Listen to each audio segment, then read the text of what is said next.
Because if it came into the room and made a laughing noise, there would be a mark-shaped hole in the wall. Does it come in and go, I'm going to get you?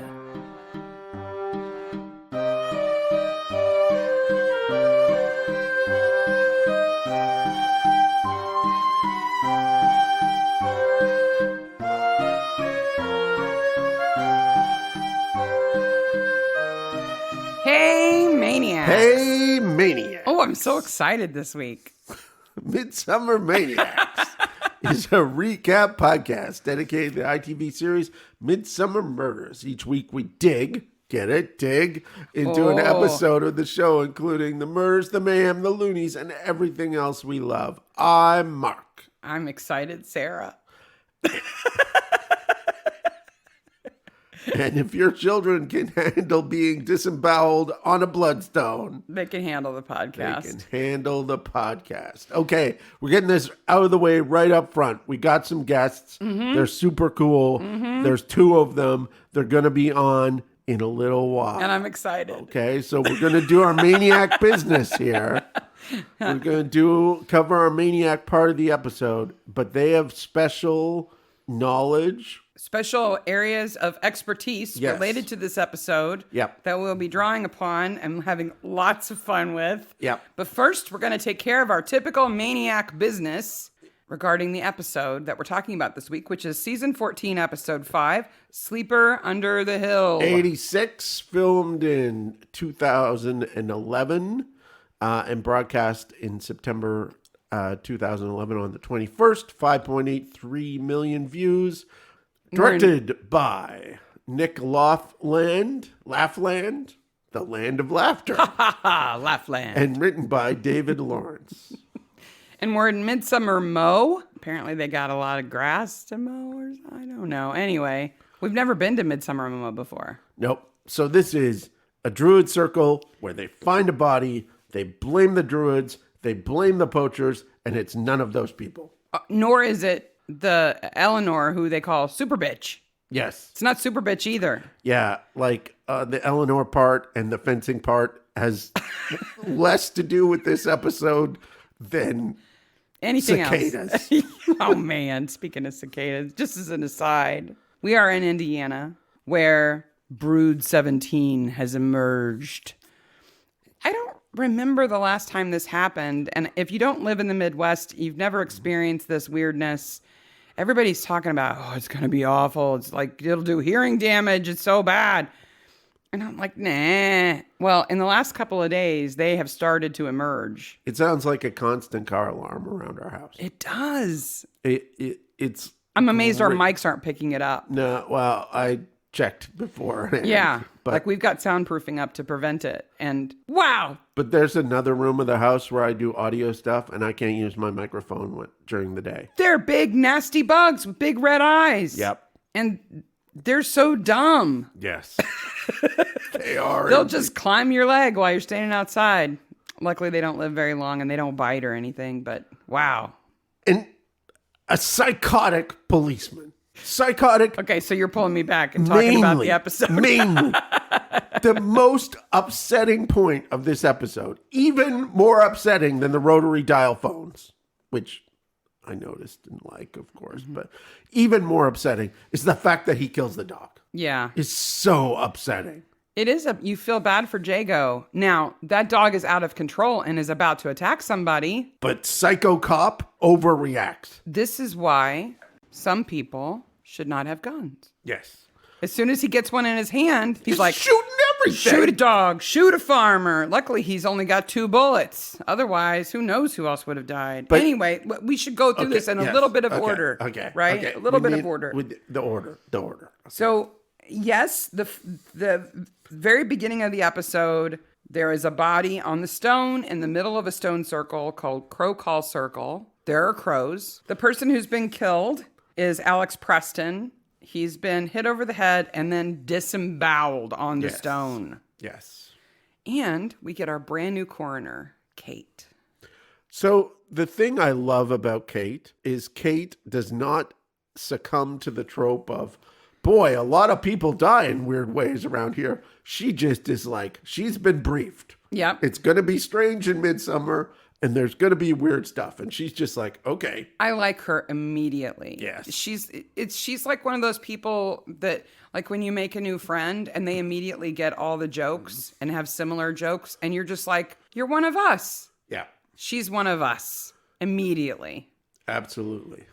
We do get some levels of tension between Jones and John in this episode that are interesting, because there's one part where Jones doesn't pick up his phone, and we'll get to it, where he feels very bad and is sort of in trouble with Barnaby. But then later, when he's defending Trevor, the policeman, Trevor's his friend. He gives it back a little bit and stands up. I thought that was a John. good scene because it was character development in the sense that Jones doesn't just go, okay. Yeah. He's like, no. No, wait a minute. And when you're doing exposition, it's so much better than to debate over that exposition rather than To show rather than to tell. Yeah. Yeah. Right.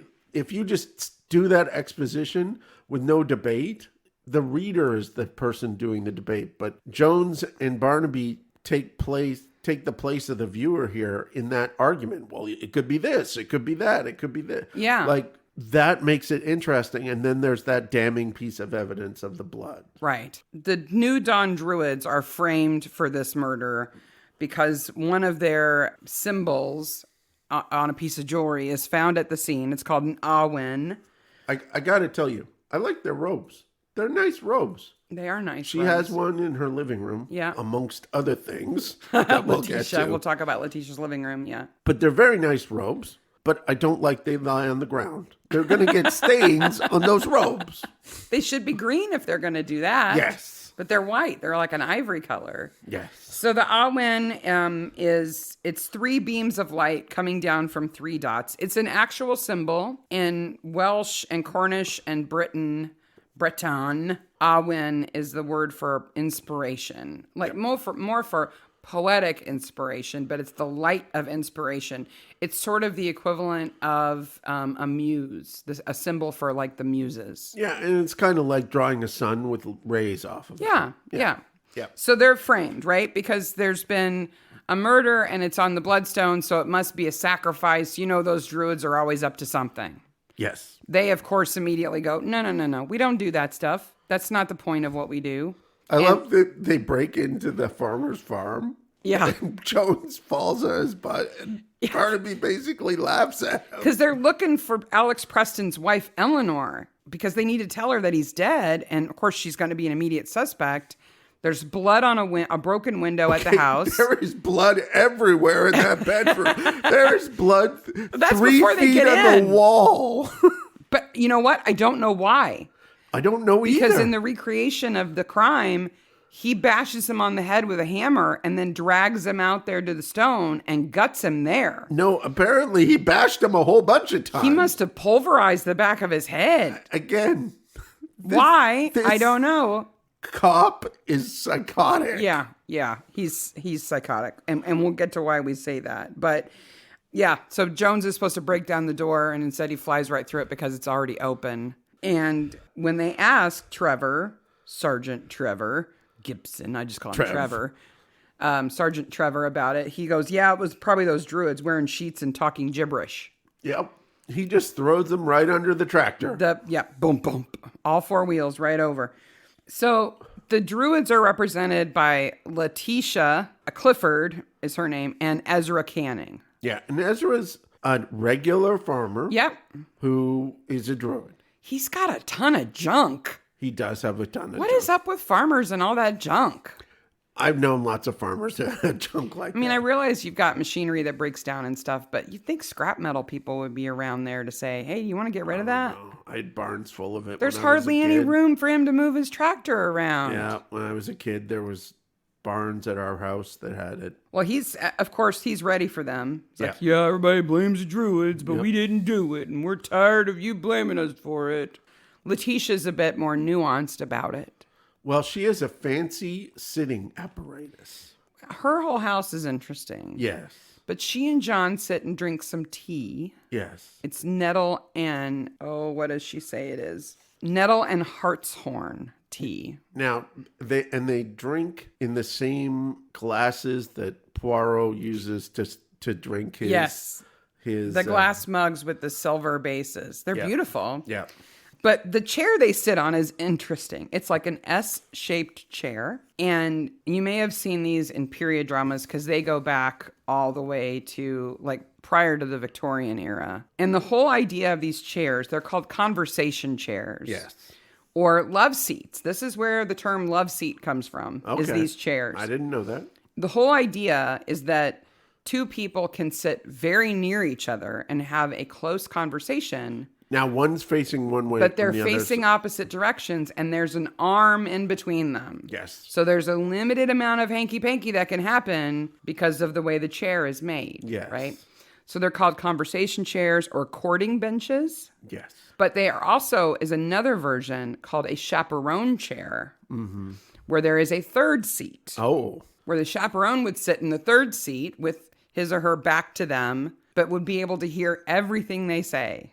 And in the middle, I'm assuming. Well, it's in a triangle. So no, they're equidistant from each other. But yes, his or her head the back of their head would sort of be between the other people who are sitting in the other seats. They're also called gossip chairs. I can see that because they get kind of close in this chair and gossipy. And you are close to one another, closer than you would be if you were sitting normally with somebody that you didn't know. Yet it seems to be okay because there's this arm, and because the way you position yourself in the chair, you're sort of leaning away from them, but looking them in the eye.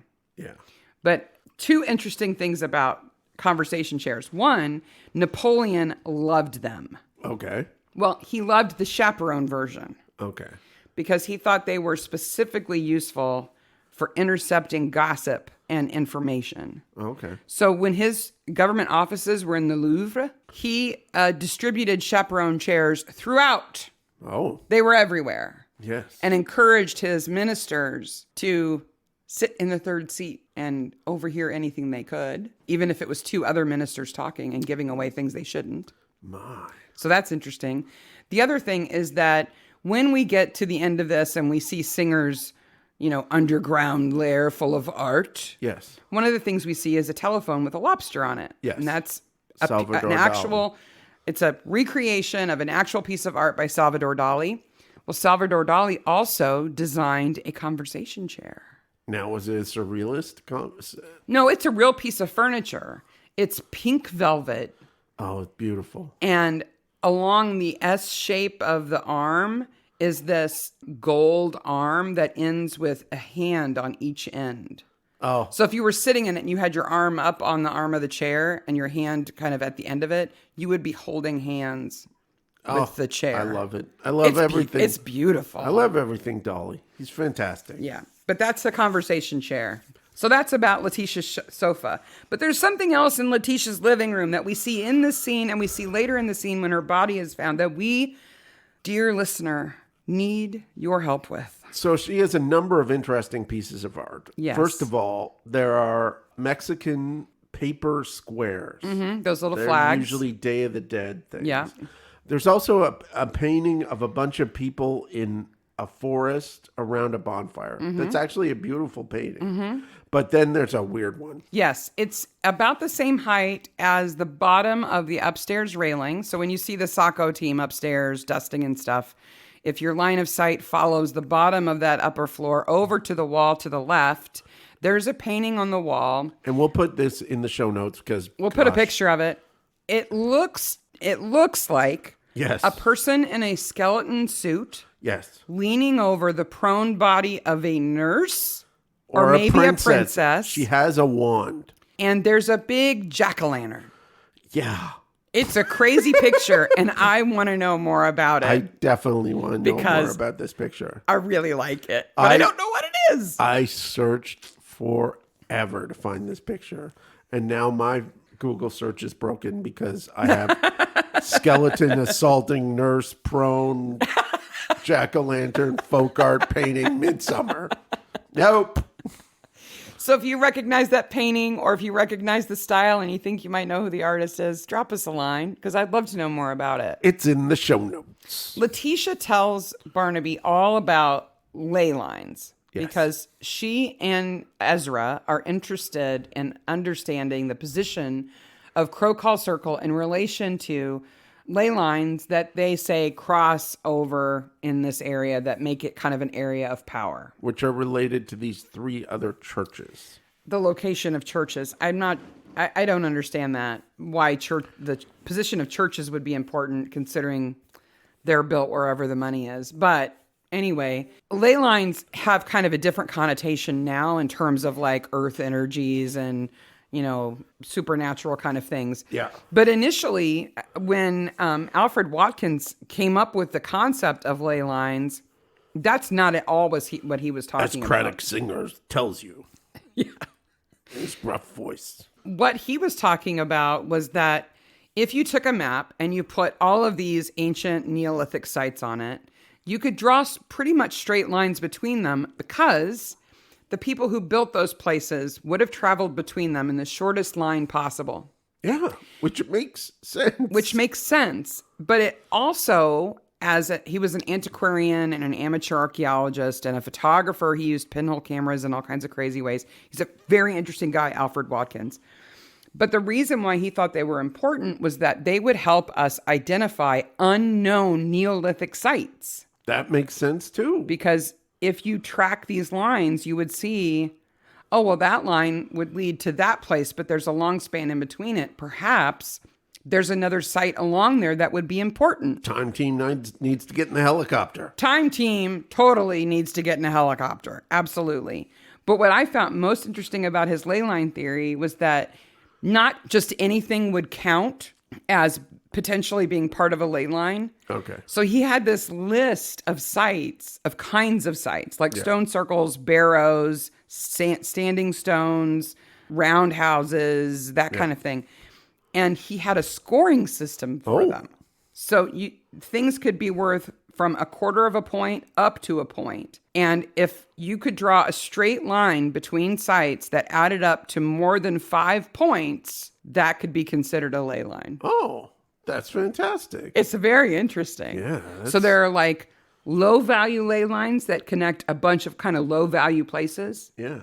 And then there are ley lines that connect high value places because they're like, here's a stone circle and here's a henge and here's a big round, here's a big monument thingamabob. And this is Those really the beginning of landscape archaeology. Archaeology. Environmental archaeology. Yeah. That's pretty much what he was doing. Oh, that's fantastic. Yeah, it's really interesting stuff. And you can see a list of those and the scoring system online. All of his writing is now online, of course, because it's 200 years old. So he's out there. But speaking of Mr. Letitia Singer, thinks that she's found something, right? Yes. Because what she's noticed is that this line from Long Bladen to Barton Halt to Midsomer Mow doesn't actually go through the stone circle at Crow Call. No. It's a little bit off. So maybe it points to something else. Yes. And it's the Kingstone, where she thinks there's going to be a horde. This whole episode is about the search for the horde. Yeah. Both the modern horde and the other horde. Yeah. Well, Singer's horde, right? Yeah. Yeah. It's underground. There is a parallel between those two. Yeah, between this ancient Anglo-Saxon horde and Singer's greed horde. Yeah. His underground greed lair. And there's a whole scene in the bar, but of course, I don't care about that scene. I care about a poster in the background, which is Airport Contention.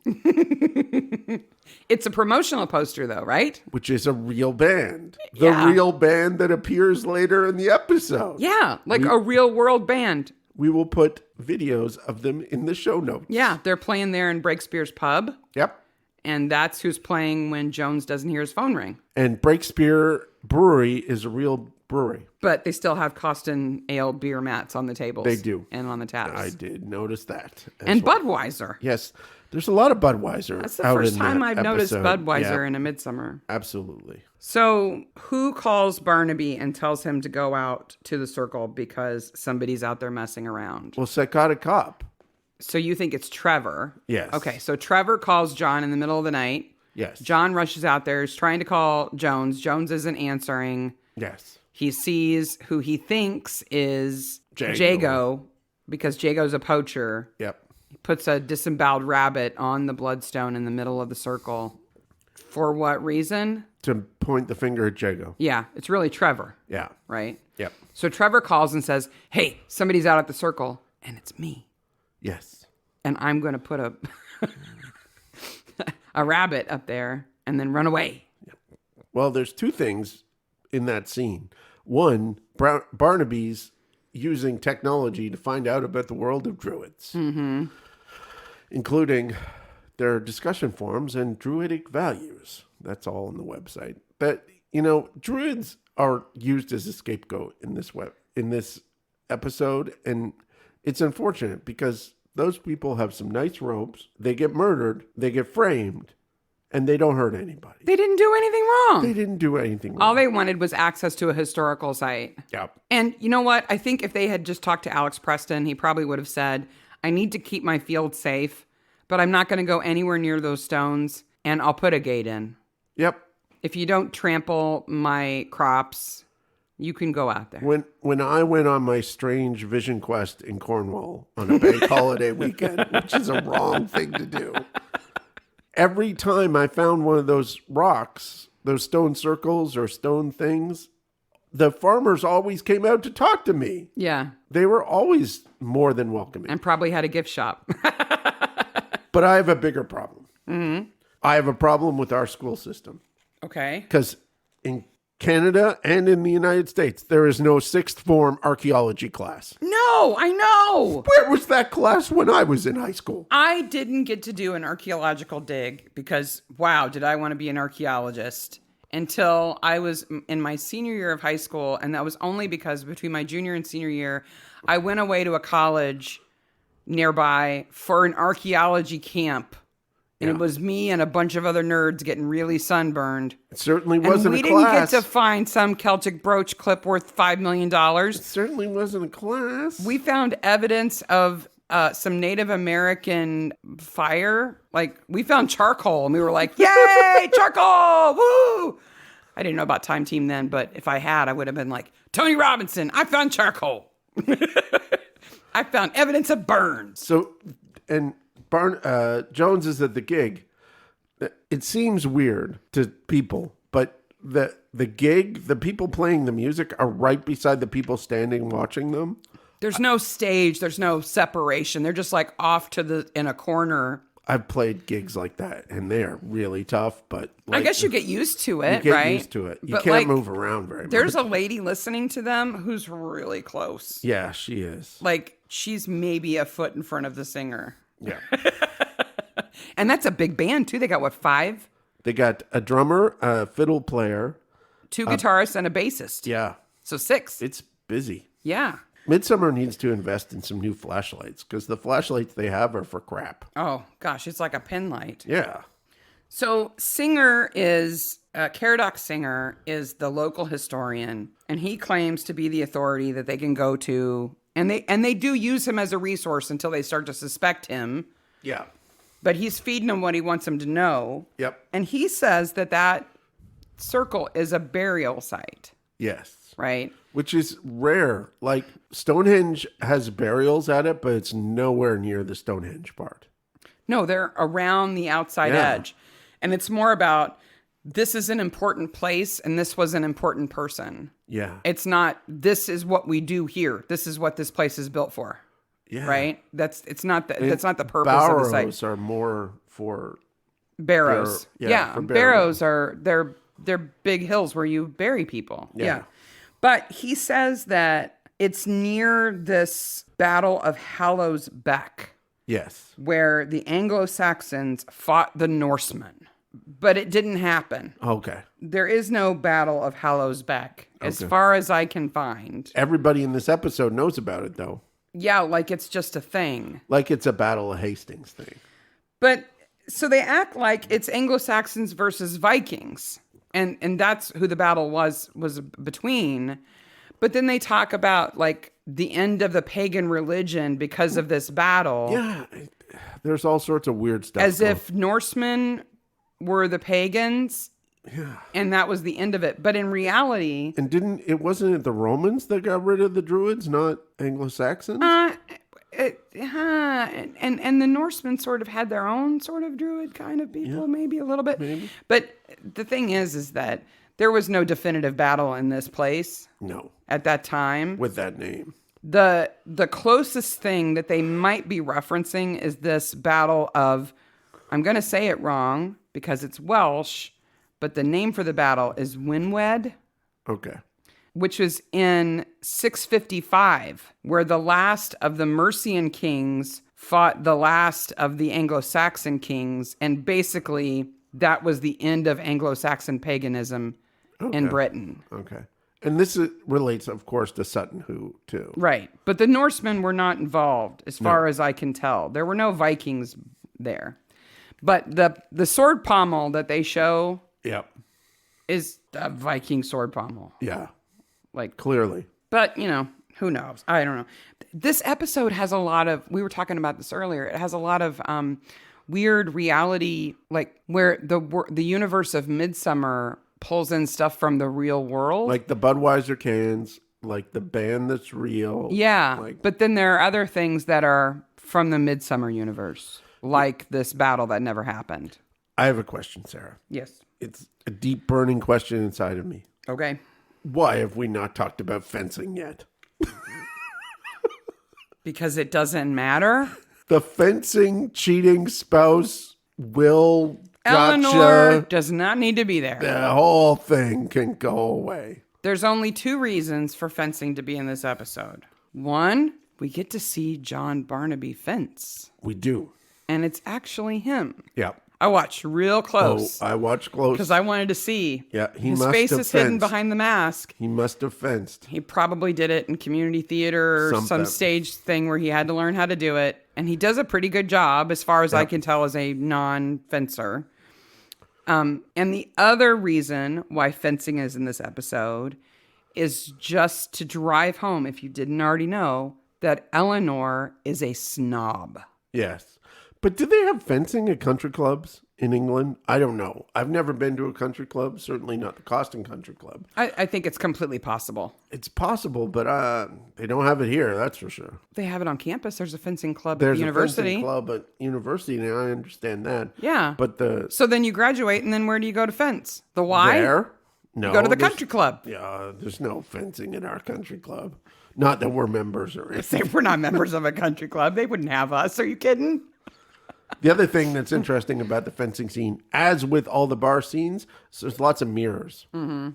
Now, I think they probably have mirrors in the fencing room as an actual thing so that you can see how people are moving on both sides. Like, I can see you on this side. And a room that size might also be used for dance classes. Could be. Because it's a big, long, empty room. But remember, that scene in which there are 2 people fencing, there is, at minimum, half a dozen or more other people in that room. Yeah, cameramen, when that's happened. Mics, the lights, director, audio, yeah. And yet they're all off. They're shot. all off shot. Are they like backed up against a wall over to the side to stay out of the mirror shot? Mirrors are a nightmare, and the director is making a conscious choice to put all those mirrors in there to go look how good I am. Well, it makes it look. It makes the scene more immersive. It creates more mise-en-scène. Ooh. Which means? The scene. More of the art of the scene. Yes. It does. It makes it more immersive. We get to Singer's house and... he has a painting. Well, John looks in the window first. I love how both Barnabys are unapologetically nosy. They don't care. No. They're like, I'll look in your window before you know I'm here. I don't care. I'm a cop. I'm going to do it. I'm going to look. Whatever. Yeah. And he sees Singer watching himself on TV in front of a painting. Behind Singer in a video, and he puts it in the vault because it's going to be useful later. Yep. And this episode should be called The Narcissist and the Psychotic Cop because that's what they are. Yeah. Singer is criminally, homicidally narcissistic. Yes. And the cop is psychotically psychotic. That's his only motive. He does not have a good motive. he wants some money. He's a pawn of Singer, and Singer's motive is not enough to push somebody else over the edge who isn't already homicidal. To do the following. Remember, he does the following. He beats a guy to death with a hammer. Yes. And then disembowels him with sound effects. After dragging him across 2 fields. With sound effects in the retelling. Yes. He stabs to death an old lady 10 times. Yes. Okay. Overkill. And then carves a symbol in her forehead. Frames 2 other people, shoots a dog, and shoots a farmer's tractor. He is out of control. He's lucky that Canning isn't dead. He shot right into the cab, right at his head. Yeah, so lucky. But he didn't always act that way, I guess. I guess not. Because Jones thinks he's a good cop. So he must have been a good, solid guy in the past. What happened to him? He saw one gold brooch and lost his mind? That doesn't happen. I don't think so. The other thing about fencing I forgot to mention was the dramatic helmet taking off. Oh, you have to take your mask off every 30 seconds. Most incredibly dramatically. So anyway, this Picasso painting in Singer's house. He says that it's a fake, but it's a really good fake. Yeah. It is some kind of copy of an actual Picasso. It's got the word cafe on it, but what's the name of it? So the name of the picture is Le Pigeon aux Petites Pois. The pigeon and the peas? Actually, it's the pigeon and the tiny peas. And the wee peas? And the wee peas. The pigeons and the wee peas? But it has the word cafe on it. Sometimes referred to as dove with green peas, which would be vert pois. Do you see a pigeon in that picture? I do. Okay. I do see a pigeon. Okay. Is it outside a cafe? Yes. Because it has the word cafe written on it. So the conceit of this episode is that picture is actually a Picasso. Is an actual Picasso. Mm-hmm. Okay. The interesting thing is this picture got stolen in 2010. The real one was stolen in 2010. The whereabouts remain unknown. $123 million picture. I know where it is. Yeah. It's over Django's head in the rain. Yes. I like Django. I really did. And then he put the Picasso over his head. But you know what? I think it's poetic. Yeah. He breaks into his house. He takes some liquor and some food and this thing that he knows is important to him. Yeah. And uses it to keep himself dry. I think that's poetic. I think Singer deserves it. Picasso doesn't deserve it. The world doesn't deserve it if it was a real Picasso. But Singer deserves it.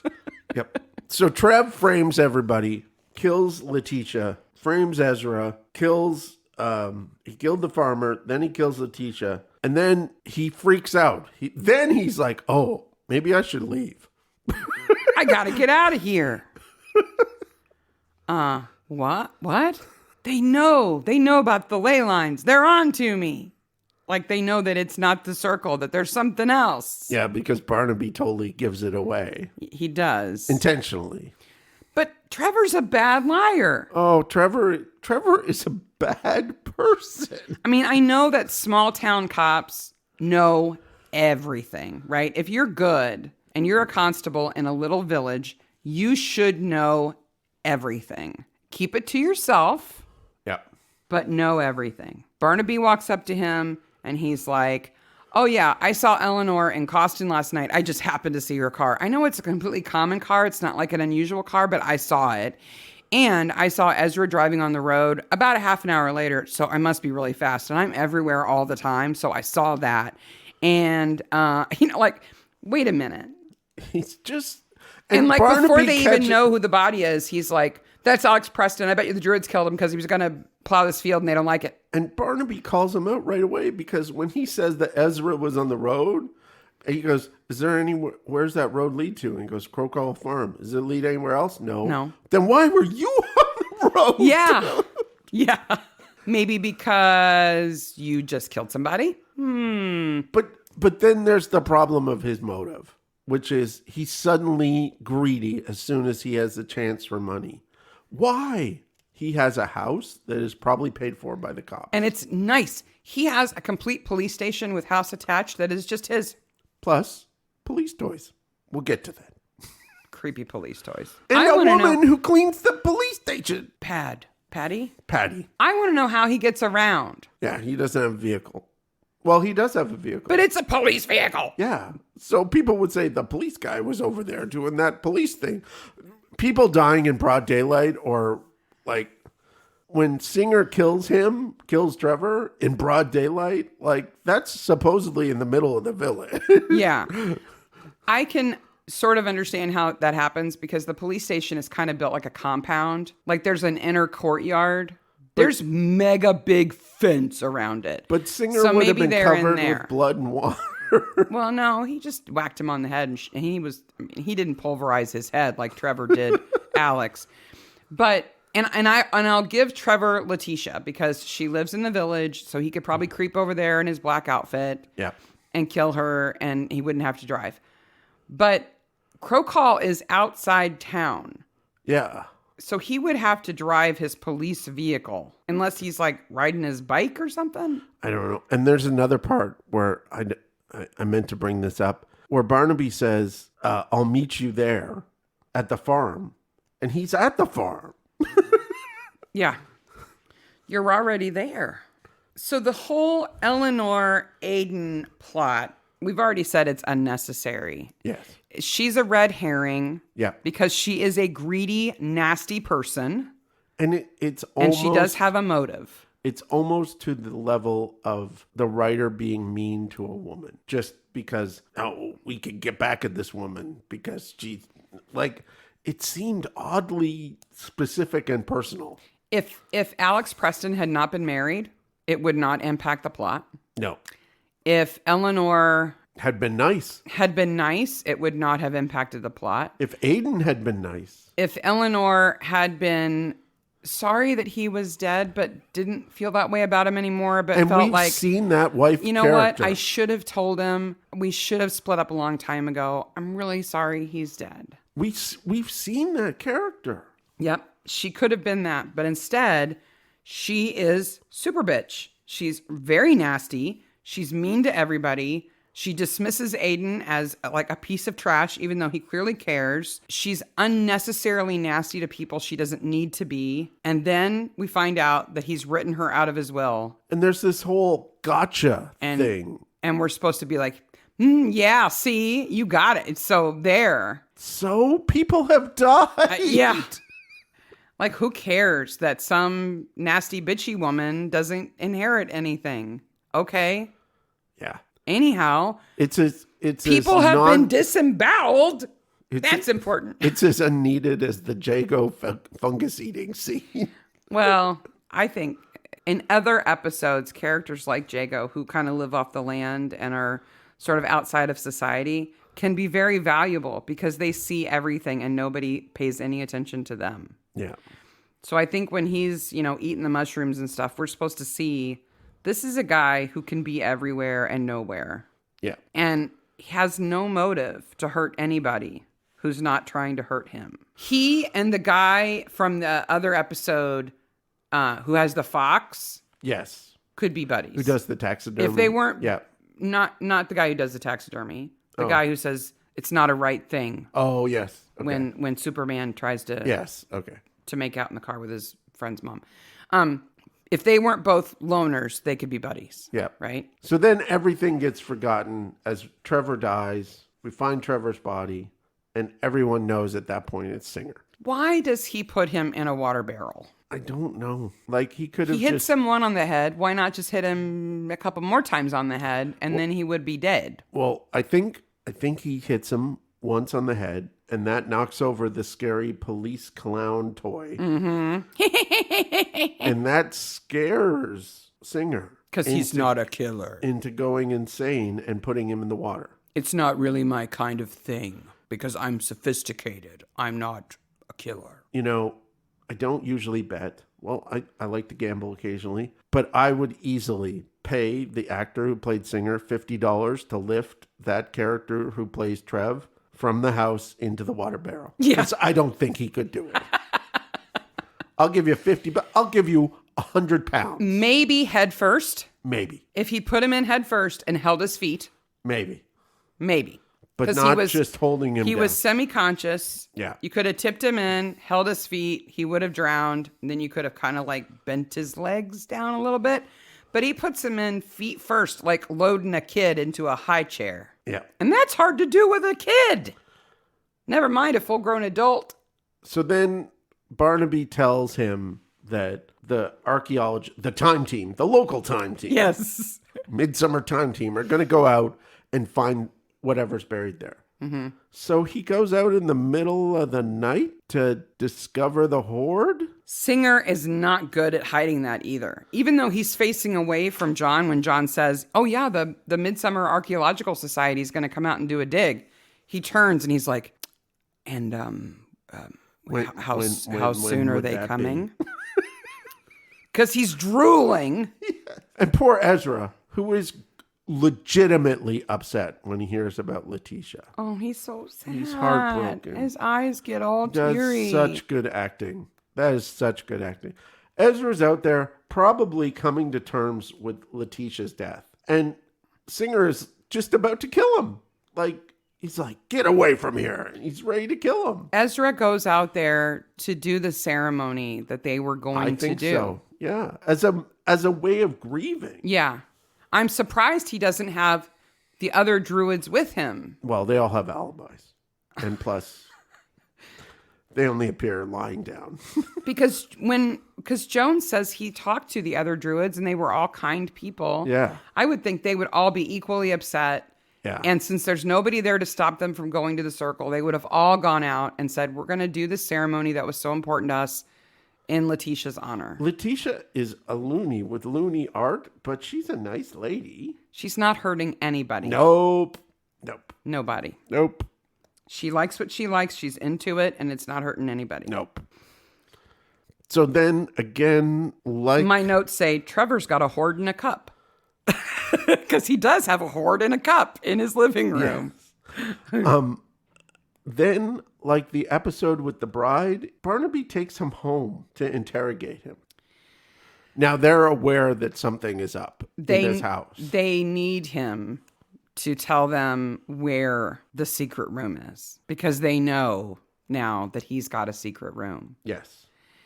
And even if he's not going to tell them, just by his body language, they can see when they're getting warmer. Yes, because he also is a horrible liar. Yes. Well, people like that, people who are that narcissistic, I almost said narcissistic, never entertain that somebody who they think is below them will ever figure them out. Yes. So they're not good at hiding things because they don't need to. No. But when challenged, they are in utter disbelief that you, little peon, have figured me out. They can't hide it. Hubris is a sin. It's a good hidden room. It is a good hidden room. They have a locksmith come and push open that door and turn on all those light switches. Who put those in? He did. He must be an electrician and a world-renowned thief. Yes. How did he get all that stuff? That's my biggest problem with the episode. Yeah. Even if he was super, super wealthy and had them stolen for hire, he could not afford them. No. Like the Picasso alone. Yeah.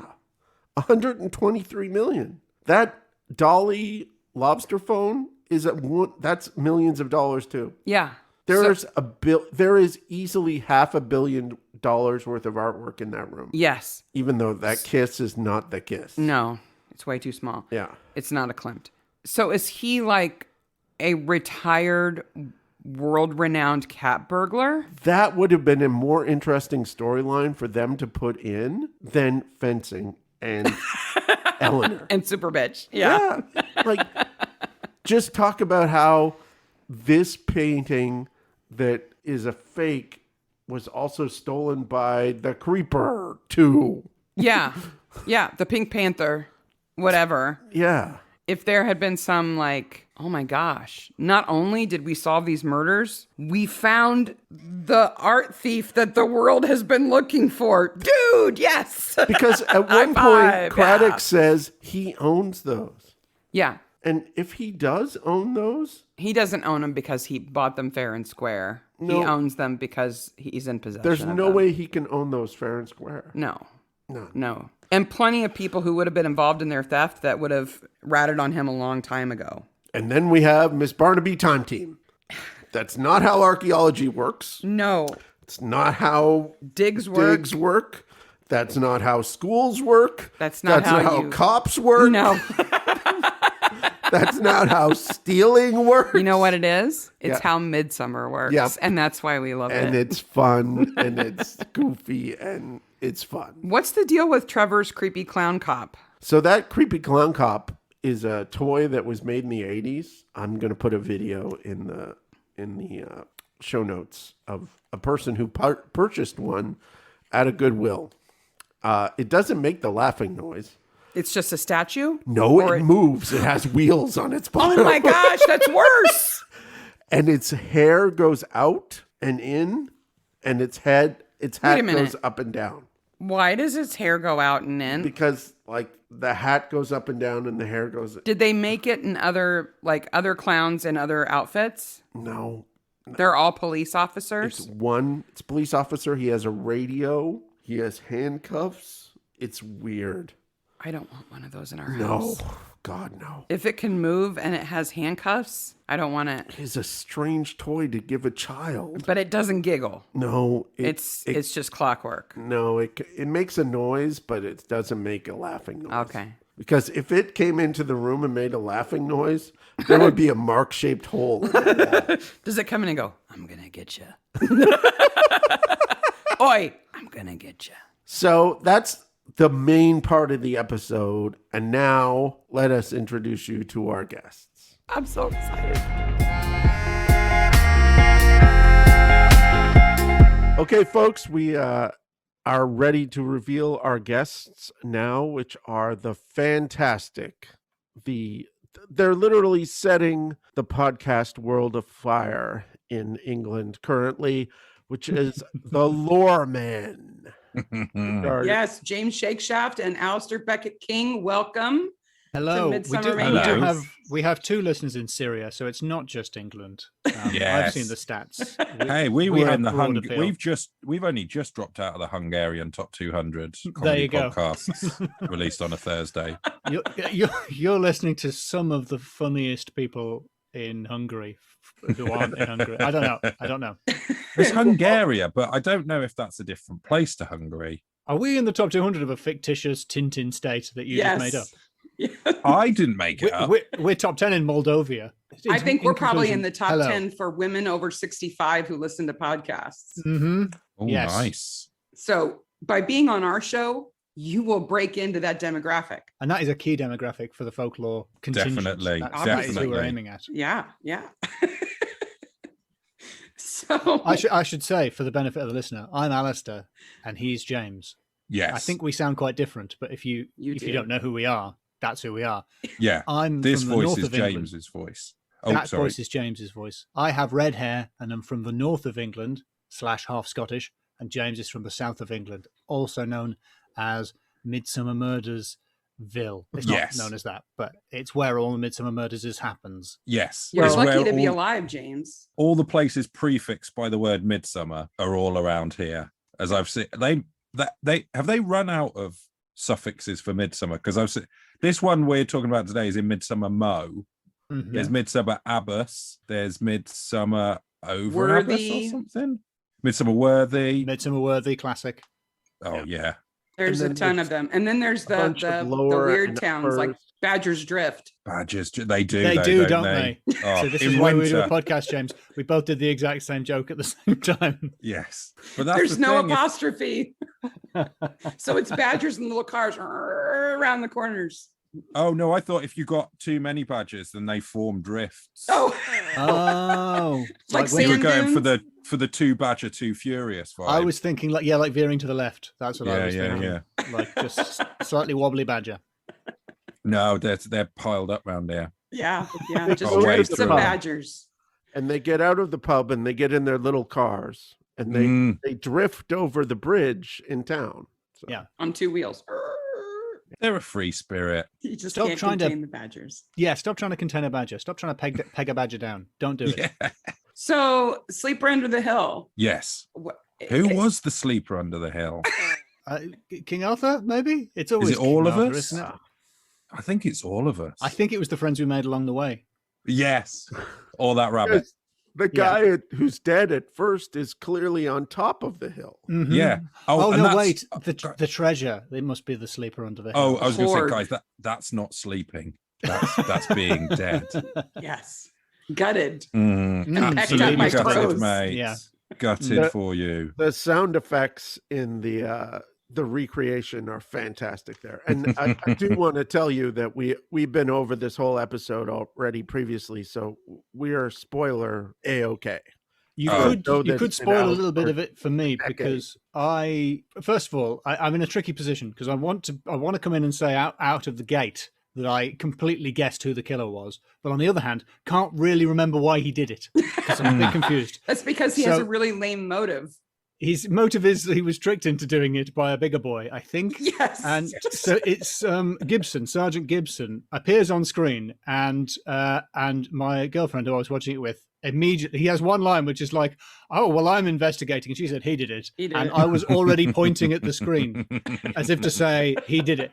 Nobody has ever so obviously done it in the history of murder mysteries as that guy who's just. What is it about him? Why is he so obviously the killer? And He immediately has an explanation for everything. Yeah. Right. He's like, oh, well, the Druids probably did it because, they're going to plow this field and that's made them very upset. And here's their address where you can find them. Yeah. I just thought he was very conscientious. You didn't. He was new on the job. He's trying to make a good impression with his old mate from police school, police squad. I don't know. Police Academy. Academy, that's the one. So how rare are these little one-person police stations in villages? Like, is this a thing that still happens, or is this a rarity? It's rare. No, it happened. My family in Scotland, they live up the road from the police station, which is a tiny little house with a policeman in it. I think there might be a second policeman who maybe drops off milk and food and stuff. But in small areas, they do have resident police, for the Wicker Man situations and that sort of thing, as and when they arise. They ride a bike and say, wee, wee.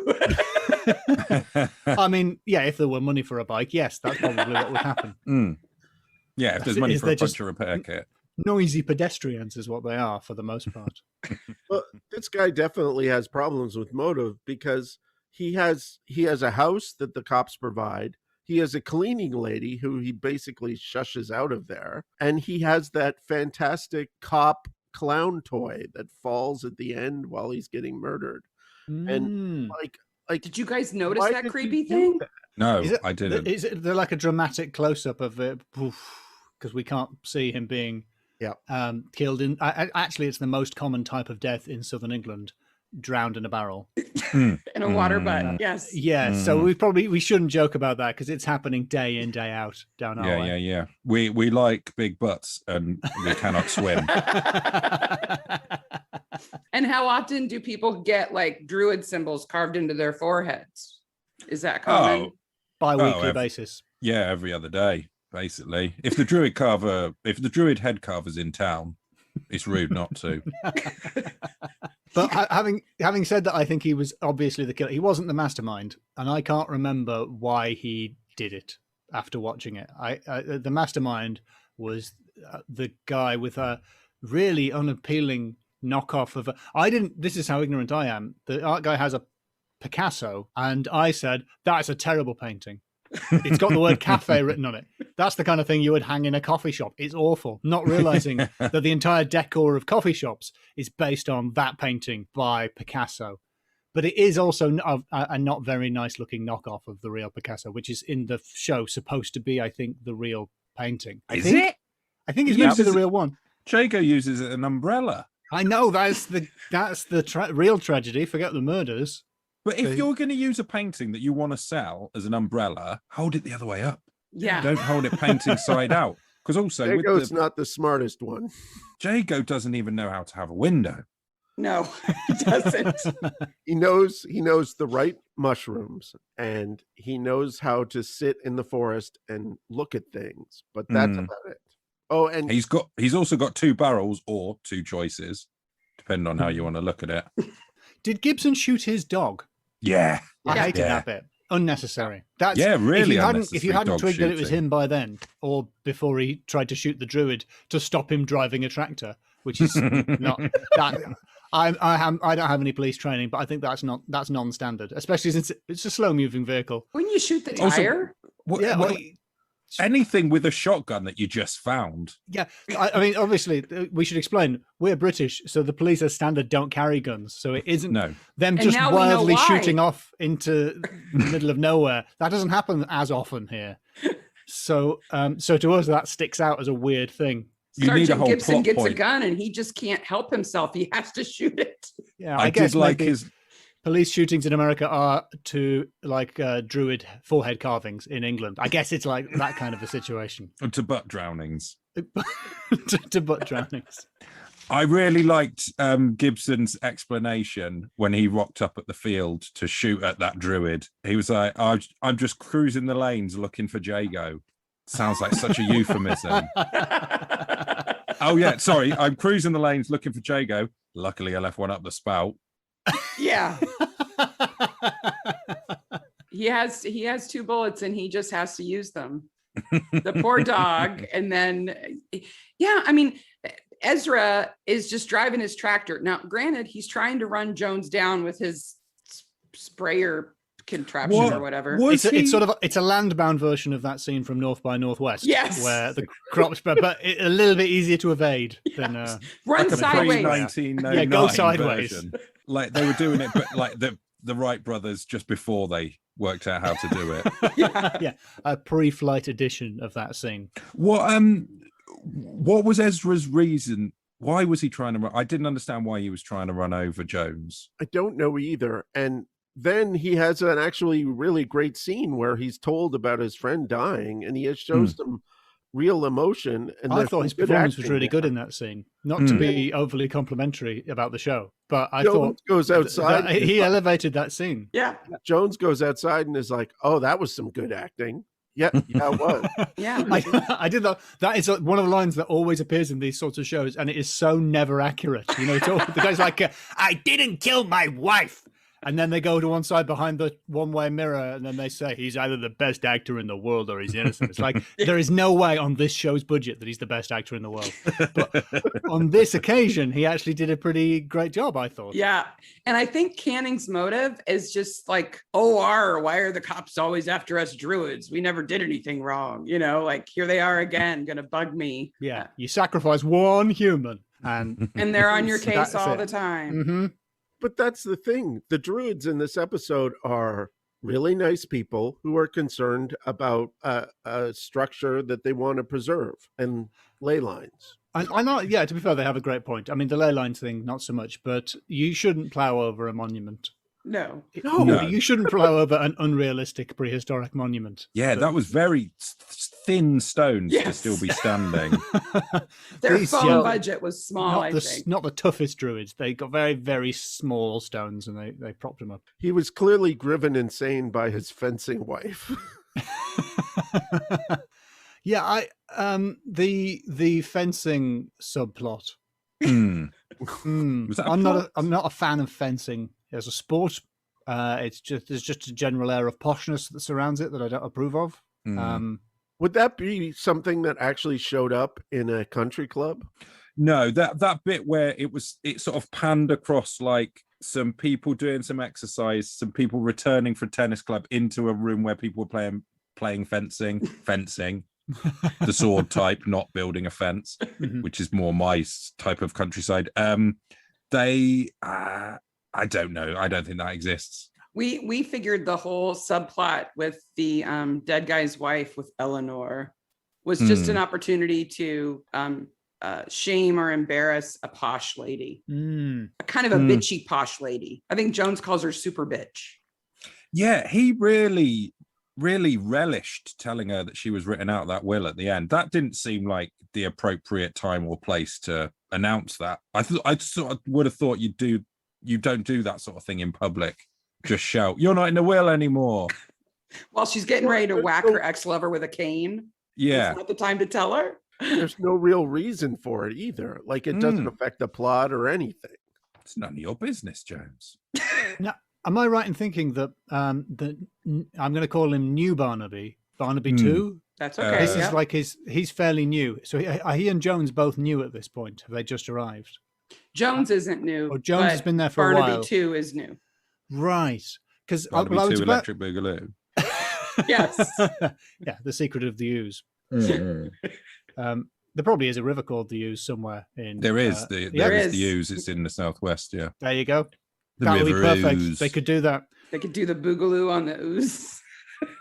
I was about to complain that these guys are the least quirky detectives in the history of detective fiction. And I was about to sort of complain, they're just sort of two bland white guys. And then I remembered about our podcast, James. And so I thought, I'm going to play down that angle of why are we interested in these indistinguishable duffers?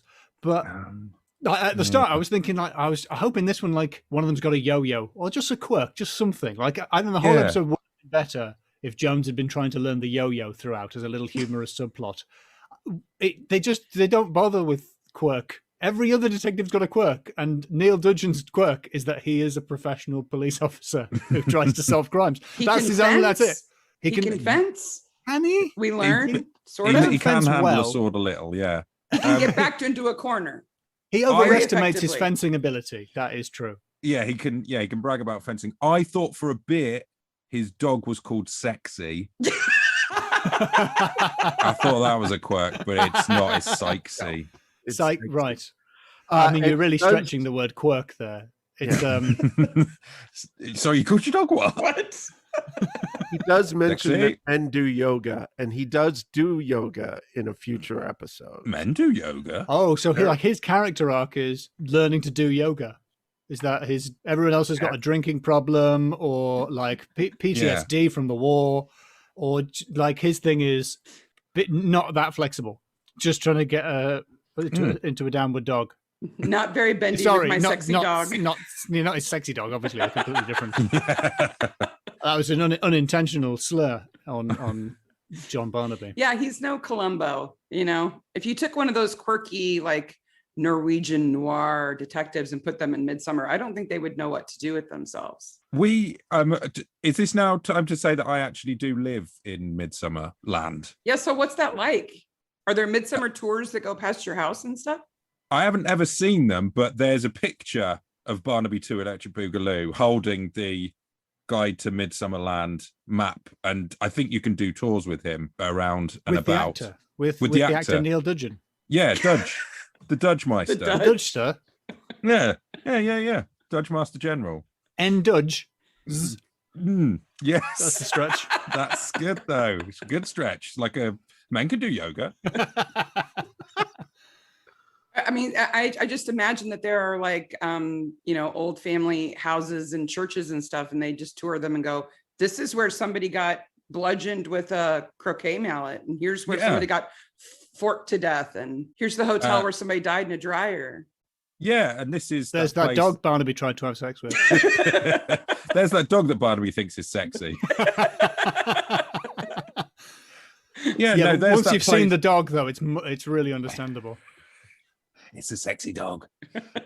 There's that place Martine McCutcheon got trampled by a parmesan. Yes, a big wheel of cheese. Big wheel of cheese. That episode is coming up for us. Oh, spoiler alert! Killed by cheese. Fell on her ginormous cheeses. Yes, she got cheesed. I see why they don't like the Druids, though. I really took against Letitia Clifford, the Druid lady, because of her sofa setup. You don't like her conversation sofa? No, not at all. That is a horrible business. That deserves to be nowhere outside of an art gallery or museum. Can you explain it to me, James, so I can picture it in my mind? It's the scene where she's having nettle tea with... Sounds horrible already. Yep. With Barnaby 2 Electric Boogaloo.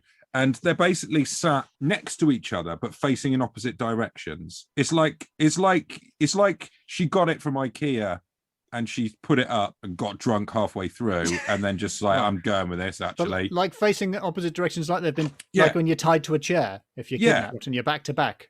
No. But side to Side side. to side. It's a courting couch, so it's shaped like an S. Oh, I see. So there's an arm between you so that you can't get too close without a chaperone seeing, you know. So the I couch thought lures you in and then says, no. No. Yeah. So you sit on one seat, your sexy dog's on the other. The dog's on the other. Yeah. Facing the other direction so nothing can happen. No hanky-panky. I thought you would have mentioned her art, because her art is spectacularly strange. There's a picture in the background of a man in a skeleton suit on top of a princess on the ground with a jack-o'-lantern in the sky. Normally, I mean, that's a classic inversion, because normally, in a way, aren't all skeletons in human suits? I would drop my mic here, but I haven't got another one. Yeah, and he's either attacking a princess or a nurse. We can't tell. It's a very strange painting. I missed this painting somehow. I was too busy staring at the bloody sofa. Don't you want one of those sofas? No, No, thanks. Okay. I'd like a normal sofa where we can both watch the the telly at the same time, as opposed to one person watching the telly and then having to describe what's happening on the telly to the other person. The person who's facing away from it. Yeah. Yeah, they found him in the butt. The policeman has shot the tractor now. Yes. Yeah. He's And I happy he also- left one in the spout. This is also, I think, is it the first appearance of the pathologist, Kate?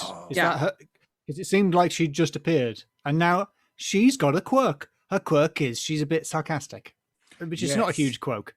It's not a huge quirk, and really, I have yet to meet a pathologist who isn't quirky. So I objected to Barnaby being not quirky enough, but it's impossible to find a pathologist who isn't wearing a bow tie with like a squirty flower that squeezes you the water, telling inappropriate jokes while they ought to be doing the business of weighing someone's liver. And It's how they cope, right?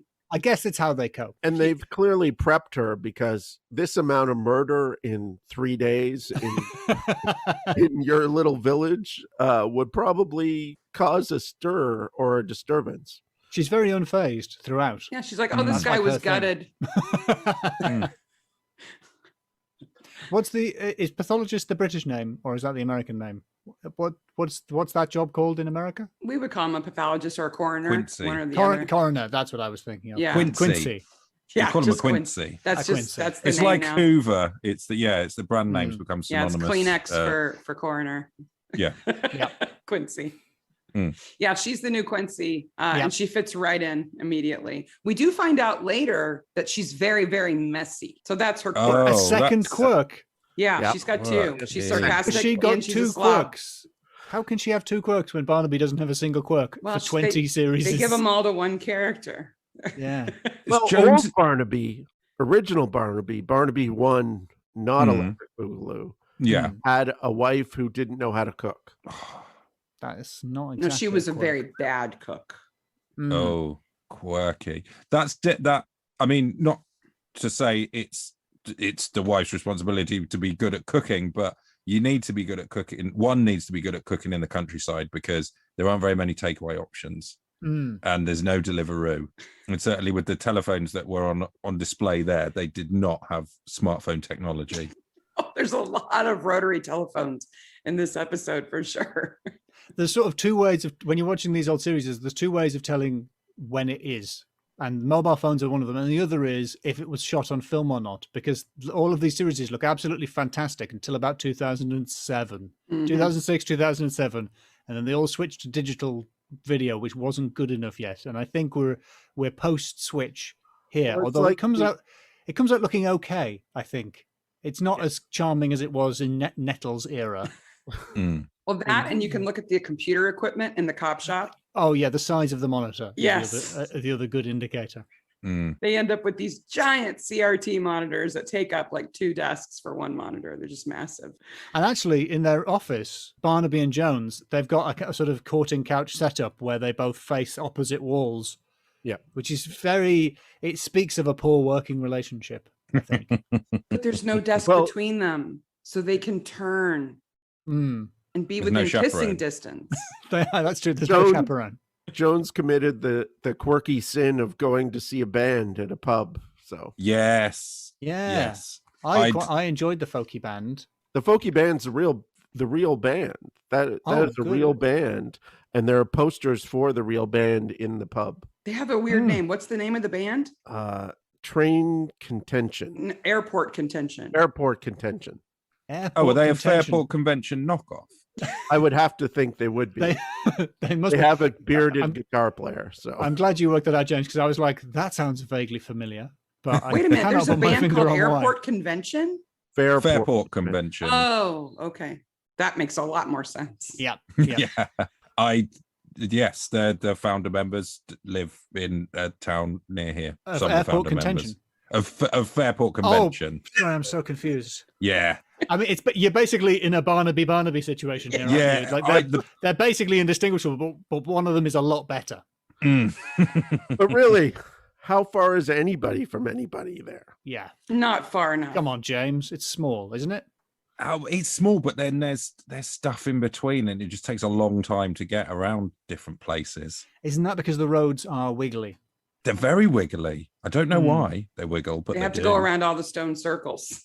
Yeah, and the buggy drifts. We wanted to ask about your stone circles that you must have in your backyard. Oh, well, which ones do you want to talk about? My favorite ones or my least favorite ones? Which one's spookier? I always like the roll right stones. They're the ones that I grew up with. And we used to go up there and look at them quite a lot. Many a night in sort of September. Is it September, October when what are they called? The Cephaliads or whatever, those comets that you see at that time of year going over. We'd always go up there and do that. Genuinely, that's not made up. My least favorite though is Avery Stone Circle, which is the one that's around a village. That's the one from Children of the Stones, the 1970s TV series.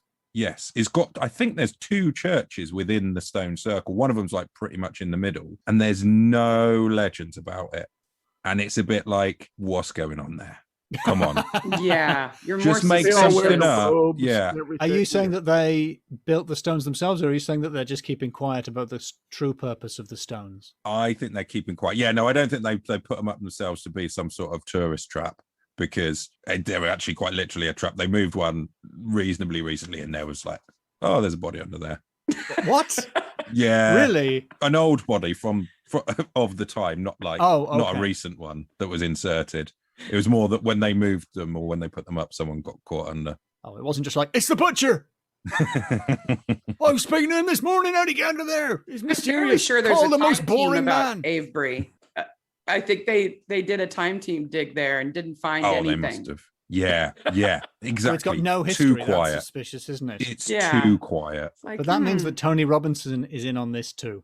And Oh, it goes, come it on, goes you- all the way to the top. You know, Well, Robinson's he's not in that up to his tall. neck. The other Which again, question it's I not had- that high. Yeah. That's a standard stitch. So at the end of the episode, Barnaby's wife and her school children are doing this world-renowned international dig. Is this something that happens in grade school? You guys just let 6th graders do archaeological digs? I thought they said it brilliantly where she mentions earlier in the episode, my archaeology class. And I didn't notice that. So by the time they're doing archaeology at the end, you're like, yeah, that's the archaeology class from earlier. I don't think we ever did a dig. Did you ever do a dig? Didn't even have drama in my school. Really? Didn't even do drama. No. Oh, like the lesson, not Couldn't like. do GCSE drama. Yeah, no, there was drama. Of course there Oh, was. big time. Yeah. Oh, yeah. I wasn't involved in any of it. But yeah. Conker season or snow season. Woo. Yeah. Dog on the playground. I Badgers just start figured there's piling so up. many historical sites that, you just let anybody dig them up, just whatever. People do discover hoards. Like, people do stumble across them. It does happen. Yes. Detectorists. Detectorists. Yes. Yeah. style, Don't call them And- metal detectors. They'll get upset with you. Mm. Detectorists. Yes, and it's a group of people that you absolutely would not want to upset. The detectorists, a group of burlier and more intimidating men you're never likely to meet. All right. So can I tell you my story? Yes, I please. just wanted to shout out for Caradoc, Caradoc singer, the Caradoc, baddie. The killer. He Robert he's the Pugh. sort of person that looks up folklore, films himself doing it, puts it on the internet. I like this guy. You know what? I don't think he's all bad. Is this the time where we can promote our YouTube channel as well? Absolutely. But Anyway, do all that was his one mistake. folklorists have an underground lair full of multi-million-dollar artworks? No. James has got a shed. So how does he get all that stuff? How does he get that? There's easily $500 million worth of artwork in there. Because there's like Salvador Dali's lobster telephone. I think like people that's famously in a museum. People are aware of where these artworks are. It's hiding in plain sight. He's like a cat filled it with burglar or fakes. something. Yeah. Well, he has the body for a cat burglar. Totally. It's better than a dog fancier. True. So, did you say that you had a piece of folklore for us to rate using the official lawmen rating system? Yes, TM. I do. About Karatic. So when I heard his name, I was like, "What is that name? I've never heard Karatic as a name. It's a Welsh name." Oh, I thought they like I thought like the towns they run out of human names as well as town names. They just throw some boggle people dice are down. technically human. Yeah. So the original Karatic is one of the Knights of the Round Table. Not one of the big ones. Yeah, but how he gets there is kind of crazy. So Karatic, who is the Knight of the Round Table, is actually Karatic Jr. Okay, so Karatic Sr. was one of those kings before there was, the king. Yeah. So Karatic to Legend Boogaloo. Yes. I see Karatic Jr. as more a sort of radical, sort of 90s baseball cap backwards kind of a teen Karatic. Like young Einstein, young Sherlock. Yeah, exactly. Those sort of young Indiana Jones Popeye and mysteries. Son, that kind of thing. Well, his Scrappy-Doo. mother, so there's an evil wizard whose name is Aloris, I'm going to say. We'll call him Aloris. Aloris is in love with Karatic Jr.'s mother. And so puts a spell on his dad to make him confuse farm animals for his wife. Hey, that happens all the time around Midsomer. To distract him. We've all used that excuse. Come on. Yeah, while the wizard seduces, Isan is his mom's name. So Isan gets pregnant and gives birth to Karatic Jr., right? Oh, so the wizard is Karatic Jr.'s yes, dad. But he doesn't know it, right?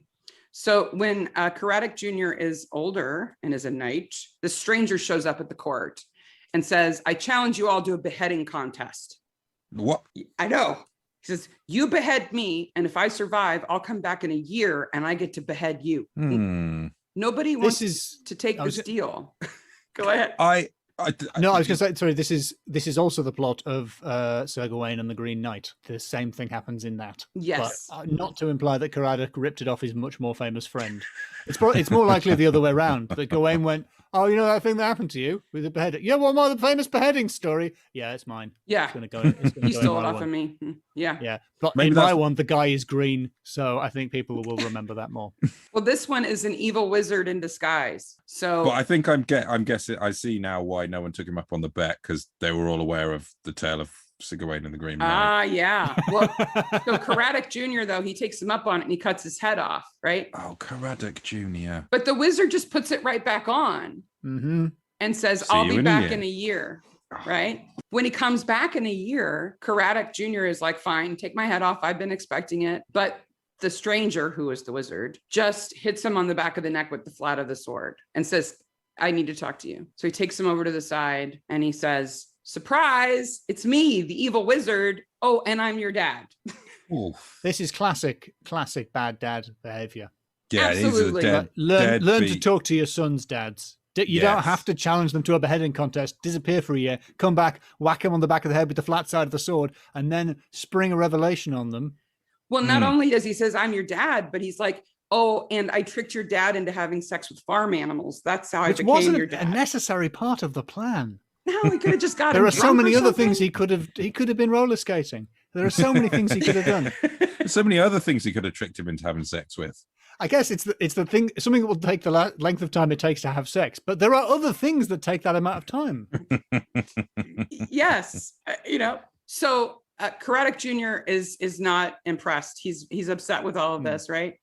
So as a punishment for the wizard, they decide that he should suffer the same embarrassment that Craddock Sr. did. So they force the wizard to have sex with farm animals. What? Okay. I know, it's a crazy court. These poor farm animals. I know. I hope they were What did into they it. do wrong?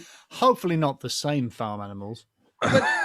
But the evil wizard just accepts the punishment. Like, yeah, well, fair's fair. I don't know. Maybe he likes cows. I am a crap dad, so Yeah. I guess Yeah. I guess I Live get what by I the get. sword, die by the sword. Live by tricking people into having sex with farm animals. Yes. Die by being tricked into having sex with farm animals. So yeah, I then- get what he came up with the idea in the first place. That must have come from somewhere. That's true. I mean, it's just fair play, right? Mm. So to punish his mother, though, for having been part of this, he says she has to be banished to a tower and she should never come down.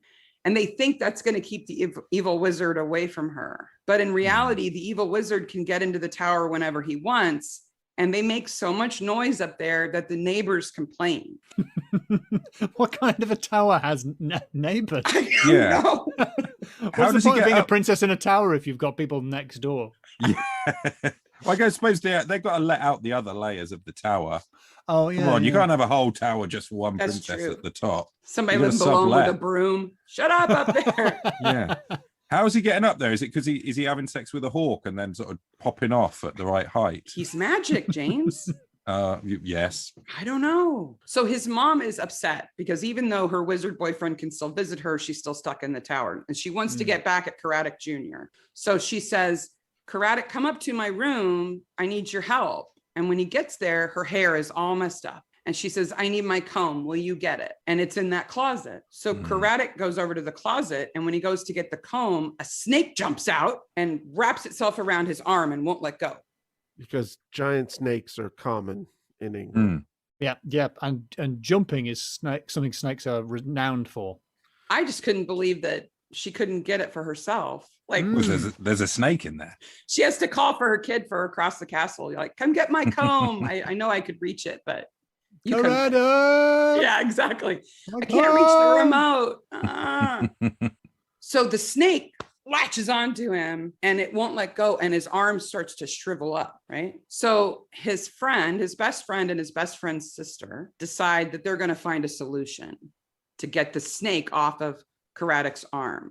And they go and see a wizard, and the wizard says, I know how to do it. Craddock needs to sit in a bathtub full of vinegar. And the sister, whose name is Gwymir needs to sit in a bathtub full of milk right next to it. And they both have to be naked. And Gwymir has to put her boobs up on the edge of the tub. Mm. So the snake, who doesn't like vinegar, will jump out and try to latch onto her, and they can kill it. So the snake does this, but when her brother goes to kill the snake with the sword, he accidentally lops off her nipple. It's an honest Kills the mistake. snake. It's horrible but predictable at the same time. I mean it was fraught with peril. That plan. Yeah, but that's okay because they replace it with a magical golden nipple. Ha! Cool. That Sir Thomas Mallory says is a shield boss. Oh, So like, on a round like a sort shield, of- the metal part in the middle. like a nipple based RoboCop, Yeah. like a just nipple. I mean, a cyborg. shield boss is big. Mm. That's a big golden nipple. Well, obviously the brother had some problems with it. So He's not so snake good with a nipple, sword. Snake nipple. I can tell the difference usually. So they go on to get married. Caradoc and Gwymir get married. I guess she accepts his shriveled arm and he accepts her giant magical golden nipple, and they live happily ever after. Wow, what a first What? date. This But, is why yeah. you don't bring brothers on first dates. Mhm. And he is known as Caradoc Brief Bra, which means little arm. Oh, I thought that's something to do with he'd need a particular type of bra because Yeah, he needs a brief bra and she needs a not so brief bra. well, half normal bra, and then the other half would need to be Roast able to. bra. Yeah, Yeah, the other side, a magnet might do it. I don't know. Yeah, and she's Gwymir Ufram, which means golden breast. So they get good nicknames after that. Oh yeah. Little arm Oh, and, so- and gold breast. It was all worth it, really, in the end. In the end. And I just kept thinking of Goldfinger. You know, the song, the Goldfinger, gold nipple. But I'm broken, right? I watched too much Midsomer. So that's the story of Caradoc. So what categories do we have? Bad nicknames. Well, we usually do names, supernatural, and then one or two other categories. Yeah. But for the purposes of this, it's up to you. Yeah. I mean, their names are Caradoc Jr. Or Caradoc Electric Boogaloo. Caradoc, yes. Caradoc Sr. Guimir Golden Breast. That is good. That is a good name. It's accurate, which I'm a big fan of. Yeah. Caradoc Little Arm. Again. So is the category bad nicknames? Because these are quite good nicknames. Are they good? I don't know. They're kind of mean. Yeah, no, I don't think know. Golden Breast is quite cool. Yeah, if I'm introduced to somebody and they tell me that their nickname is Golden Breast, I may talk to them a little bit longer. Yeah, you'd lean in. How did you get that name? Right, okay. 2 baths. One of them's got vinegar in it. Other one's got milk. Where's this going, mate? And then my brother. What so did the bad with brother sword. do in the end? Was he the swordsman? Yes. Yeah. So he he killed the snake and accidentally got her nipple at the same time. Nipple. I'm not sure Right. why she needed to prop her breasts on the edge of the bath. To lure the snake. What do we think snakes are? Why would that lure a snake? Isn't the milk there to lure the snake? I suppose the memories, though, are like all this milk came out of these. Because snakes love milk. Yeah, reptiles and everything. Yeah, snakes love milk, hate vinegar. Everyone knows that. Like jumping. It's And like love ants to and jump. pepper. Yeah. Yeah. So we'll just call it names. So what do you think of the names? Well, the Welsh names are fantastic. I like Caradoc. I like all the credits. What was the wizard's name? Alaris. Alaris. That's I nice. have been picturing Alanis Morissette all the way through now. Yeah. And I now realize I've misheard the name, but still. Oh, did you think that he was having sex with those animals just being ironic? Or did he have one hand in his pocket while he was doing it? Wow. And Guimir is That's a good is the girlfriend or the fiance, and then the wife. She's the one who becomes Golden Nipple. I think it's high because of the little arm, golden breast. Yep. Do you want to go Classic double act. 4? I think it's a 4. I think it's a good 4. Nice. Okay. How about Supernatural? Well, is the snake enchanted? That's the question that leaps to the fore, like a snake out of a cupboard. Is the snake just a real snake, or is it a magical snake? I think it's magical because it attaches itself to his arm and won't let go. And it causes it to shrivel, which Yeah. a normal snake bite wouldn't. Yes, so that's a strong point for supernatural. Beheading is not supernatural, but the head coming straight back on, continuing to hold a conversation is rare. He's a wizard. Being a wizard is rare. Being a wizard is quite supernatural. A wizard who has such loud sex that it bothers the neighbors. Well, that's pretty standard for wizards. I'm not sure if that's supernatural per se. Well, and he beguiles the senior into thinking that farm animals are ladies. That's pretty yet another enchantment. That's pretty supernatural. And a gold prosthetic nipple. That's not typical, is it? I mean, I don't think I call it supernatural. Okay. No. It's How does it stay on? Yeah, that's a good point. Sticky Super stuff. glue wasn't invented until the 50s, 60s. It's like a pasty. I think it might be like a pasty, yeah, She had which to is keep spelt exactly the reapplying. same as the word pasty, the English food, which is really confusing to me. What's a That pasties pasty? I don't know if I should explain this. It's what strippers wear on their nipples, So they're not completely topless. Those sort of decorative little sort of golden nipple sort of ornaments that look a bit like a shield boss that stick on their own. Right. They might have a tassel attached. That's a pasty. Oh, Until you said pasty. tassel, James didn't know what it was. The reason I know this is there's a I just Tom thought- Waits song called "Pasties and a G-String." which is like a sleazy name if you're American, but if you're English, it's like pasties in a G-string. What an evening! Yeah, yum, What kind of yum. pasty Delicious. is it? So when Americans go to Cornwall, so when you went to Cornwall Yes. and you saw a Cornish pasty store, Yes. were you just baffled by what these Cornish strippers' breasts must look like if that's how they cover their nipples, with this sort of basically a small conch, a small edible conch. In I'll tell the you, Cornish version, one of the pasties is savoury and the other one is sweet. That's the unique thing about the Cornish pasties. I went in the door and I did not get what I expected. And tin miners used to use them when they Yeah. were there. That's apparently the origin. Yeah. Yeah. So supernatural? 3 out of 5, I think. Yeah. I've brought it. I've been confused by the pasties now. So that's Yeah, taken I away. think a it lot would have of been the- higher had you not tried to pass off a pasty as a supernatural device. Oh man! Yeah. I think I've that's learned my a little lesson. warning shot across the bow there. Mm, Oh, okay, how about bad relatives? yes. Everyone. Choppy bro, awful. Yep. Bad mum, bad. No, actually, the dad is the innocent party, isn't it? Except he's gullible to a spell, I suppose. Yeah, maybe he's not so bright. He's bringing. Like- It might not be his fault, but he is bringing shame on the family. he is. Yeah. Trick me into having sex with farm animals once, shame on me. Mm. But trick me into having sex with farm animals several times. I said it Shame on wrong geese. the first time. I said it wrong. The point is, he takes some responsibility. And I don't know why the mum gets so angry at the son. Yeah. Because he sends her up to the tower and says you can't see your boyfriend anymore. Oh yeah. But of course Who she made- can. But Who made my dad? Oh no, he is my dad. Oh, Yeah. So he's quite a bad son. it's kind of like a soap, but everyone's gone mad who was writing that soap. Mm-hmm.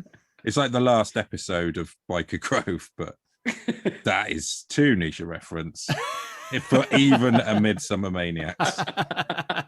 And Sir Gawain's probably not thrilled about this family just ripping off a key plot point in his main text. that's true. And sullying it with all the animal stuff. Yeah, there's no animal sex. There is a little bit of extramarital hanky panky in Sir Gawain and the Green Knight, but he really resists it for as long as he can / 3 days. About as long as Lancelot. Oh, Oh. wait a minute. I'll do it. It's a terrible family. I think Yeah. it's got to be 5 out of 5. That's the Yep. worst. That is like your first in a soap. The family move in, the bad family move in, and this is all the Yes. stuff that they're bringing with them. You're like, Like all the right, Battersby's okay, from Coronation Street. when they moved exactly, in. yes. And then you've got to reference worry there. about your farm animals, and there's all the noise, and Yeah. Oh, there goes the neighborhood. they borrow all your vinegar and pour it in a tub. Yeah. What we need is Time Team to actually do an episode on the tower so that Tony Robinson can explain all of this before the commercial breaks. Yes. And we've got 3 days to find out where that golden nipple shield is. Yeah. Well, that's all my categories. I thought it's a very high scoring episode. That's Yeah. a very high scoring story. I feel Yes, rather honored yes. to be scored by the Loreman. Absolutely. And remember, those points cannot be exchanged for cash or Yeah, prizes. they're Oh, man. they're They're worth 0.00001 penny. Well, is that Yeah. in Europe or in Britain? Because Oh, yeah, you don't want British pence. Yeah, I'm afraid we're outside of the Eurozone now. So, so Mm. the value of them is plummeting. It's a rapidly. shilling. so if you're outside the Eurozone, did you take part in the singing competition? Oh yeah, Australia's in it. Australia are genuinely part of the Eurovision Song Yeah, Contest for some reason. I don't think it should be called Eurovision. I should just give it a name like the song contest. I'm doing very poorly for names here. Just the anyone can be in it song contest. I don't understand why it's limited to certain countries. Could It just seems be weird. global. Yeah, the global song Except for contest. North America. We don't like those people. No, we don't want America in it. I'm sorry, when I said all the other countries, I meant all the other countries apart from North America. Mm. You've got your own thing going on. But I don't see why Uruguay shouldn't be in it. But Pakistan, why not? Let's get all the countries in. Or except America. is it white countries? Is that what it ends up being? I think genuinely it was invented by a satellite company who wanted to give people a reason to use their satellites, because Eurovision is the name of it. Yeah, boring. I had no idea you would have the actual answer to this question. Yeah. Oh, so it may as well be like the T-Mobile song contest. Yes. Yeah. So it's got nothing to do with Europe. It's just the name of the country that provide the satellite link-up technology. Eurovision. Yes. Wow. EBU. The EBU. I'm enlightened and disappointed at the same time. Yeah, It's the ending of an episode of Midsomer Murders. Technically, it makes sense, but it's unsatisfying. Yeah. Speaking of things that are worldwide, before we go, congratulations on your nomination for the Comedy Podcast World Cup. Which is slightly less a big deal than the actual World Cup, but still quite important. It's even less of a big deal than the Eurovision Song Contest, to be honest.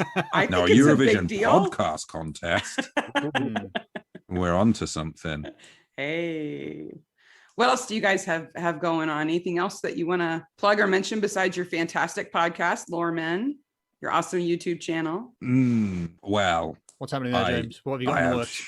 No, I've got nothing. Alistair, your videos are very big in our family. We already told James we have 4 19-year-olds. Wow, that is a lot of 19. That's almost impressive to have achieved that. Wow, it's an improbable amount of. Yeah, I'm just trying to work out how that is feasible from a practical point. It's triplets plus one stepchild, so we have 4 19-year-olds, and they all call you Ginger. Because otherwise, Jesus. that would have been a busy year. Yes, but very busy. But they call you Ginger Jesus. You can find my videos. I'm on Twitter at Mr. ABK, MisterABK. And my name's Alistair Beckett King. So if you roughly spell that correctly, Google should help you out. And your website is loreman.com, or is it .co.uk? Hey, we splashed out for the com. Come on. I'm going to check. I think it's Loreman Podcast. It's sorry, what do you own? There was a Earl mentioned in a website in a episode of Midsomer, and we bought it. So that's so cool. So we own midsummertravel.co.uk. That's probably actually worth quite a lot of money to some people I know. You hook us up, James. We'll sell it for some big bucks. Well, I think they're currently operating out of Midsummer Travel 2 Electric Boogaloo. .org. .gr. They've had to buy it from Greece or something. And you've got a Chechnyan website. Yes. Our website is Loremen. Our website is loremenpodcast.com. Yes.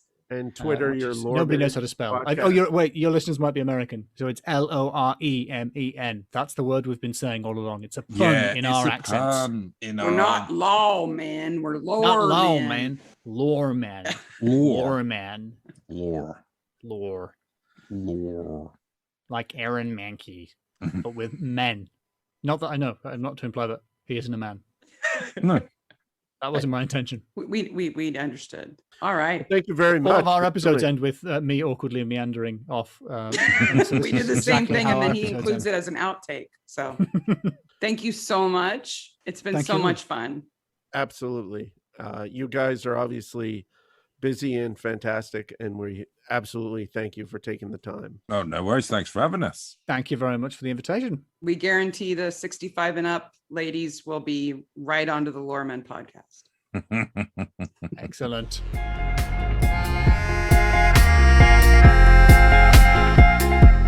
That was so much fun. Oh my God, they were so funny. Thank you again to Alistair Beckett King and James Shakeshaft. The Loremen. They're at loremenpodcast.com. We kind of talked over each other when they were saying their URL. All of their particulars are all in the show notes. They are so funny. Yes, and absolutely. I'm such a big fan of theirs. I listen to their podcast every week. I'm rather honored to have been scored by the Loremen for my Karatic story. And you did so very well. I did a lot of research for that. Yes, you did. I got good scores. They were so much fun. So let's finish this episode off and talk about what's coming up over the next couple of weeks. Yeah, the one thing we haven't done quite yet is Best Corpse. And we have Alex, Letitia, and Trevor to choose from. Yes. I'm going Letitia because she does so well, not only when they find her, but when in the reenactment, when she gets her head carved. I'm doing something controversial. I'm saying it's a tie. Ooh. Because Alex has to lay in a very uncomfortable position on that stone. Yes. With his feet hanging off. I can't sit like that. If I lay like that, like at the doctor's office, I feel like my abs are going to rip open. I'm going to be disemboweled. Is that what the doctor's office is like for you? Because he doesn't have stones like that when I go to see him. Oh. But we see the same doctor. Uh-oh. He doesn't take you out back? No. Oh. He treats me different, apparently. Yeah. Letitia, as you said, she gets stabbed 10 times. She gets a thing carved in her head. Stabby. The head carving is awesome, and that's a great prosthetic. But then Trevor is underwater. There's no bubbles. Yeah. And it's not CGI. It's him underwater. Yeah. He does a great job. Absolutely. He's shoved in a butt. Yes. Shoved in a butt. So I'm saying it's a tie. Okay. Never said that, never done that before, but I'm going with it. Okay. A quick reminder that we would love to have your ideas for Maniac merch for the John Barnaby seasons. Yes. A sketch, a sentence or two idea, whatever you want to give us. Give us some ideas. If you give me an idea and I can use it, I will send you not just one, not just two, not even three. I'm going to send you 4 cookie cutters because I've got the Badger. Yes. He's drifting. Yes. I've got Sykes. Nice. Sykes. With a little police badge. Nice. And I have a set of cookie cutters for sandwich cookies. Yeah. So if you want to make your homemade Oreos or custard creams, one side says Midsomer and the other side says Maniacs. Nice. And you could just do 2 Maniacs if you wanted to. Or they 2 could, Midsomers. They could be all Maniac cookies. All Midsummer or all Maniac. And we'll post pictures of those as soon as I get around to actually making some dough. You could also even go Maniac Midsummers. Whoa. Yep. You're nuts. I am. But I want to share these cookie cutters. I want to send them to people. So we just need some ideas. Remember, you can always find us on Twitter, Instagram, email at Midsomer Maniacs. You can also post on the Facebook groups for Midsomer and Acorn like we do, and the subreddit where we find all other maniacs. Yeah. Remember to like and subscribe us on YouTube and hit the bell. Now, I'm going to lay some stuff on you here. There's going to be exclusive content from this episode on YouTube that will not be released anywhere else. Because it's video. Yep. And you can't really put that out on like Stitcher. No. Right? No. But the reason why we're trying to encourage people to subscribe to our YouTube channel is that they have a rule that you have to have at least 1,000 subscribers in order to have this kind of community page. Yep. And we just think it would be so much fun to have the community page. And we know we have more than 1,000 listeners. Yep. So even if you don't listen to the podcast via YouTube, if you wouldn't mind, go over and subscribe. Get your kids too. So, get all those kids. All the kids. So then we can have another cool hangout place. Yep. Absolutely. That would be really fun. Next episode, season 14, episode 6, which is episode 87 of the podcast. 87. Night of the Stag. Night of the Stag. It A should whole just be lot called, of shaking going on. It should just be called the problematic episode. Oh, it's problematic. But we'll have fun with it. Yep, we will indeed. We will. I'm looking forward to it. All right. Until next time. Bye, Maniacs. Bye, Maniacs.